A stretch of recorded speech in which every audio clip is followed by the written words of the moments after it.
So here's another unusual vacuum I picked up recently. This is a Kirby Comvac 1300. I saw this on Marketplace for a little while, and I finally decided to get it because even though I'm not going to be holding on to it, I knew that somebody would appreciate it, and I just, for how rare the vacuum cleaner this is, I just couldn't bear to see it be thrown away if nobody ever wanted it.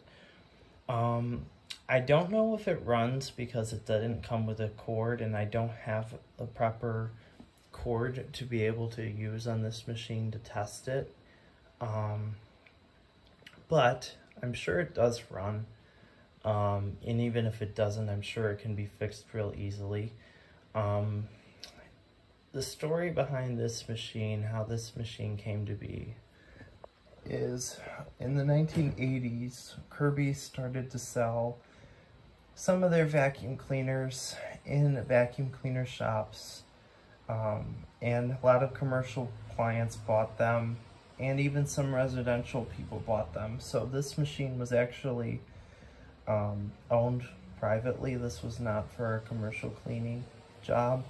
So there was actually just a regular person using this as their everyday vacuum.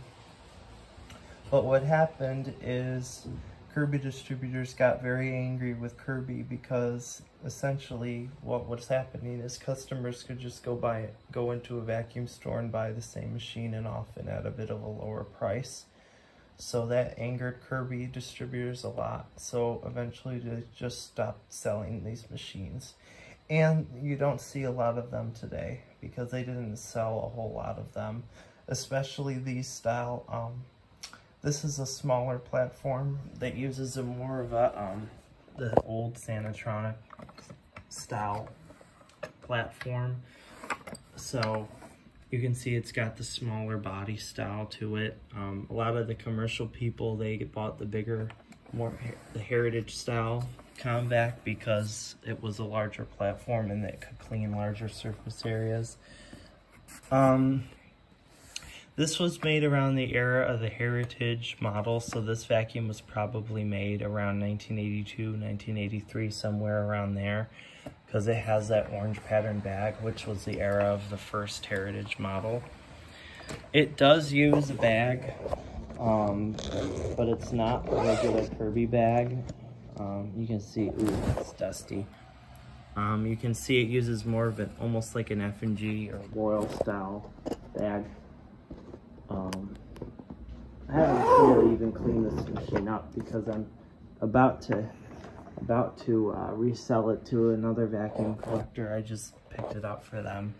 I'm sure you can use 500 or Sanatronic style brush rolls in it because that's pretty much what it has. Yeah, I mean, it's an interesting machine. Like I said, it's a pretty rare vacuum. Unfortunately, the cover, the belt cover here is kind of deteriorated, so I'd have to get like something to cover that up. That was another downside of this machine as opposed to a Kirby you could buy for door-to-door, is that this piece does not come off. So you can't use attachments with these machines. That's probably another reason why these didn't sell very well. But anyway, it's a pretty rare piece. Kirby's for the most part are pretty common, but these ones are a little bit more special and a little more rare, so that's why I have this machine, and I'm glad that eventually it will be getting to somebody who can restore it and get it in as good working order as possible. So that is the Kirby Comvac 1300. I hope you enjoyed the video.